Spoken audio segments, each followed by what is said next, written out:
નમસ્કાર મિત્રો, સ્વાગત છે તમારું ખેડૂત વિકાસ યુટ્યુબ ચેનલમાં। મિત્રો, આજના ગુજરાતના તમામ માર્કેટ યાર્ડના ડુંગળીના બજાર ભાવ અને આજે ભાવમાં વધારો થયો કે ઘટાડો તે તમામ માહિતી વિશે આ વિડીયોમાં જાણીશું। તો વિડીયોને છેલ્લે સુધી જોતા રહેજો અને હજુ સુધી તમે ખેડૂત વિકાસ યુટ્યુબ ચેનલને સબસ્ક્રાઈબ ના કરી હોય તો સબસ્ક્રાઈબ કરી નાખજો। સાથે જ બાજુમાં આવેલા બેલ આઇકનને પણ દબાવી દેજો, જેથી કરીને દરરોજના તાજા બજાર ભાવ અને તેના વિશેની માહિતી મળતી રહે। આજના ડુંગળીના સમાચારની વાત કરીએ તો ડુંગળીની બજારમાં ભાવ સરેરાશથી સ્ટેબલ મજબૂત રહ્યા હતા। લાલ ડુંગળીની આવક વધી હોવાથી તેમના ભાવમાં કોઈ મોટો સુધારો દેખાતો નથી। મહુવામાં લાલના આજે 43,000 કટ્ટાના વેપાર થયા હતા। સફેદની બજારમાં વાત કરીએ તો આવકો થોડી ઓછી હોવાથી ભાવમાં સુધારો થયો છે। સફેદની આવક વધતા હજી બે મહિના સુધીનો સમય લાગે એવી સંભાવના છે। ડુંગળીના વેપારીઓ કહે છે કે ડુંગળીની આવક હાલ કોઈ મોટી વધે તેવા સંજોગો નથી।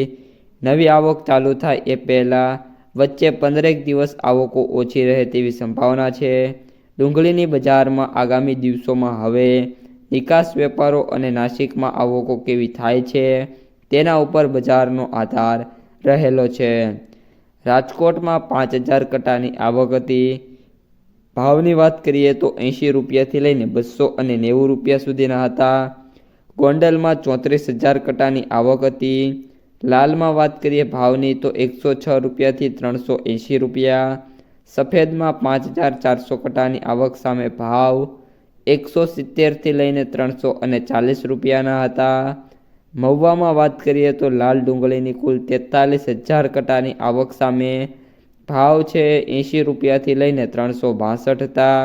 જ્યારે સફેદમાં કુલ 17,000 ઠેલાની આવક હતી અને ભાવની વાત કરીએ તો 190થી લઈને 368 રૂપિયા સુધીના જોવા મળ્યા હતા।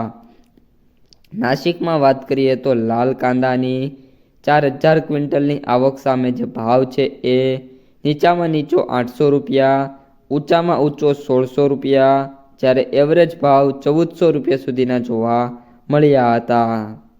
તો મિત્રો, આ હતા આજના ડુંગળી બજારના તાજા સમાચાર।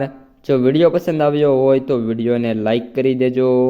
તમારા મિત્રો અને સગા સંબંધીઓ છે એમને સુધી પણ આ વિડીયોને શેર કરી દેજો અને જે પણ મિત્રો આપણી યુટ્યુબ ચેનલમાં નવા છે એ ચેનલને સબસ્ક્રાઈબ કરી નાખજો।